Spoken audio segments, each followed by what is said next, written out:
এবছর কালী পুজোর 4টে দিন খুব আনন্দ করলাম, সেই ব্লগটাই আজকে তোমাদেরকে এই ভিডিওর মাধ্যমে শেয়ার করব। প্রত্যেক বছরই আনন্দ করে থাকি, কিন্তু এবছরে আনন্দটা যেন খুব বেশি পরিমাণে হয়েছে। তাই ভিডিওটা কিন্তু পুরোটা দেখতে হবে আমাদের আনন্দর মুহূর্তগুলো দেখতে হলে। তো চলো ব্লগটা স্টার্ট করা যাক। এতক্ষণ যে ফটো ভিডিওগুলো দেখলে সেগুলো হচ্ছে ঠাকুর আনতে যাওয়ার। তখন বাজে রাত 9:30 থেকে 10টা। আমরা সবাই বেরিয়ে পড়েছি ঠাকুর আনতে। তো যেটুকু ভিডিও ফটো পেরেছি তোমাদের জন্য নেওয়ার চেষ্টা করেছি।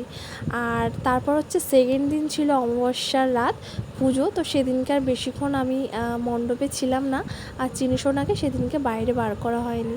তাই সেদিনকের কোনো ফটো ভিডিও সেরকমভাবে তোমাদের সাথে শেয়ার করতে পারলাম না। এবং তৃতীয় দিন হচ্ছে আমাদের সব থেকে বেশি মজা হয়েছে। আমাদের এখানে ছিল খেলা প্রতিযোগিতা শেষ হওয়ার সাথে সাথে আমরা সবাই চলে গেছিলাম ঠাকুর দেখতে। ঠাকুর দেখতে গিয়েছিলাম 25 জন।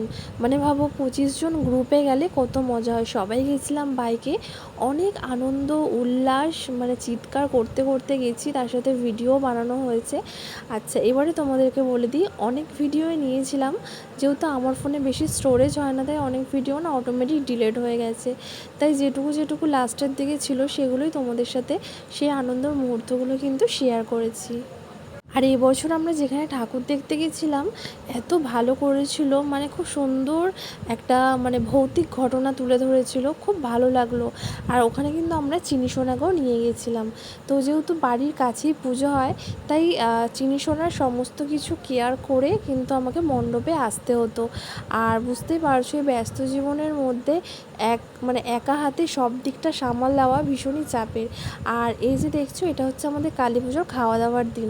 সেদিন হচ্ছে আমরা সবাই মিলে সব কাটাকুটি করছিলাম। তো যদিও তখনও পর্যন্ত লাইট লাগানো হয়নি, যখন আমাদের কাটাকুটি শেষ তখন ফাইনালি লাইটটা লাগালো। আর সেদিনকে দেখো এই যে আমার সোনাকেও নিয়ে গেছিলাম, আর ও দেখো ওর একটা মিমির কোলে আদর খাচ্ছিল।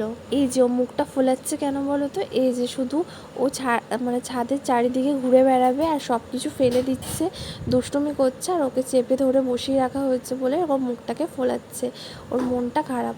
যদিও নিচে আর কি ঘুমাচ্ছিল, নিচে আর কি তিথি কি সুন্দর এসি টেসি চালিয়ে দিয়েছিল, খুব সুন্দর ঘুম টুম দিয়েই ওপরে এসেছে।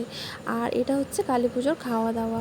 সেদিনকেও কিন্তু খুব আনন্দ হয়েছে। আর হ্যাঁ, গল্প করতে করতে ভুলেই গেছি, জানো তো এবছর আমাদের খুব সুন্দর গানের লড়াইয়ের কম্পিটিশান হয়েছে, ছেলে ভার্সেস মেয়ে। মানে এত মজা সত্যি বলতে এর আগে কখনো হয়নি। আর ঠিক ওরকমই একটা ফিল হচ্ছিল এই দিনকে।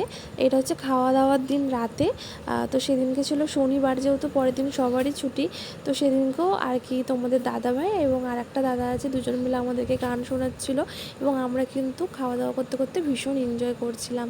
আর যা যা ফটো ছিল সব কিছুই তোমাদের সাথে শেয়ার করেছি। আর ফোনের এই স্টোরেজের প্রবলেমের জন্য অনেক মুহূর্ত না তোমাদের সাথে স্কিপ করে যাই, শেয়ার করতে পারি না। তো দেখতেই পাচ্ছ কত আনন্দ করেছি আমরা গ্রুপের। এই ফটোটা হচ্ছে এই যে এগুলো হচ্ছে আমরা যখন ঠাকুর দেখতে গেছিলাম।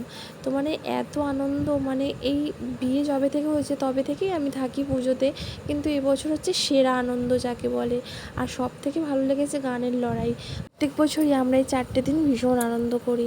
আর এর মাঝখানে কিন্তু চিনিসোনার সমস্ত কিছুই আমাকে বাড়িতে গিয়ে গিয়ে করাতে হয়েছে, তার ফাঁকে ফাঁকে এসে এখানে আনন্দ করেছি। তো আজকের ব্লগটা কেমন লাগলো অবশ্যই জানিও, আর তোমরা কেমন আনন্দ করলে অবশ্যই কিন্তু কমেন্ট করে জানিও। টাটা সবাইকে।